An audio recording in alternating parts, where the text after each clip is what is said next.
Ben, en fait, les blessures émotionnelles, c'est l'abandon est relié au chakra racine, le rejet est relié au chakra sacré, qui est donc relié à l'identité. Alors, lorsque je suis un être qui arrive sur Terre, ben, je développe mon identité masculine, féminine, etc. Et évidemment, je peux me sentir rejeté dans cette expression-là ultime de qui je suis par mon entourage. Et ensuite, le troisième aspect, c'est le chakra solaire, la blessure émotionnelle associée au chakra solaire, c'est l'humiliation. Donc, le chakra solaire, c'est l'affirmation. Donc, quand je m'affirme, ben évidemment, on peut facilement concevoir que dans l'affirmation, il y a aussi la notion de confrontation. Deux êtres humains sont dans une position de confrontation lorsqu'on cherche à s'affirmer. Et si on s'affirme un peu trop fortement, il y a un risque, évidemment, qu'on puisse être humilié. Parce que l'autre personne, si elle est plus forte que nous, si elle a un plus grand pouvoir que nous, ben elle risque de nous humilier. Donc ça, c'est la blessure de l'humiliation. Dans le chakra du cœur, qui est donc le chakra du cœur, c'est l'expression c'est la trahison qui va être la blessure émotionnelle qui est associée à cela. Alors, le chakra du cœur, c'est vraiment la notion d'amour, la notion de service. Hein. J'apprends à m'aimer et j'apprends à donner un sens à ma vie sur Terre en reconnaissant l'amour que j'ai pour moi-même. Donc, je vais chercher à servir l'humanité à travers cette expression du cœur. Et la trahison, bien évidemment, elle va souvent être associée au fait que comme j'aime, ben, je risque d'être trahi par des gens que j'aime et que je ne croirais pas que ces gens-là pourraient me faire quelque chose de méchant, entre guillemets, et ils le font. Donc, je suis trahi à travers cette voie-là. Ensuite, également, donc, les trois derniers chakras supérieurs ont la même blessure, mais vous allez voir qu'il y a des distinctions. C'est l'injustice.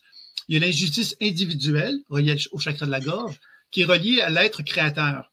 L'être créateur, qu'est-ce que c'est? C'est l'être, justement, qui est connecté avec deux antennes au sommet de sa tête et qui se connecte avec le ciel. Et parce qu'il se connecte avec le ciel, il y a une longueur d'avance sur les autres, c'est-à-dire qu'il capte des choses que les autres ne captent pas. Et comme il y a cette capacité-là, bien inévitablement, en tant qu'individu, il a une capacité d'arriver avec des pensées complètement différentes de la société. Donc, l'injustice individuelle, c'est que lui va être un porteur d'une créativité. Et cette créativité-là, évidemment, sa tentative à cet individu-là, c'est d'arriver à proposer donc cette originalité-là à l'intérieur d'un cadre social acceptable. Et s'il n'y parvient pas, c'est là qu'il va vivre l'injustice individuelle. En tant qu'individu, il va se sentir justement incompris, non reconnu, etc. Ensuite, il y a le chakra frontal qui va nous mettre en contact avec l'injustice sociale. Alors, l'injustice sociale, c'est que dans le chakra frontal, c'est vraiment l'être humain qui est connecté donc avec le ciel et qui est connecté aussi avec ce qu'on appelle l'intuition, véritablement. C'est le grand sage. Le grand sage, évidemment, est capable de regarder la vie avec une certaine hauteur qui lui permet de comprendre ce qui se passe dans la vie. C'est pour ça que c'est vraiment le sage qu'on va reconnaître à cet endroit-là. Et un sage, lui, inévitablement, est relié à une forme de connaissance qu'on pourrait dire plus collective. C'est-à-dire que c'est là qu'on va retrouver la philosophie, les grandes écoles ésotériques, les grands mouvements de pensée. Vous voyez, le sage est quelqu'un qui est capable de regarder la vie avec un œil différent que les gens qui sont les deux pieds ancrés au sol.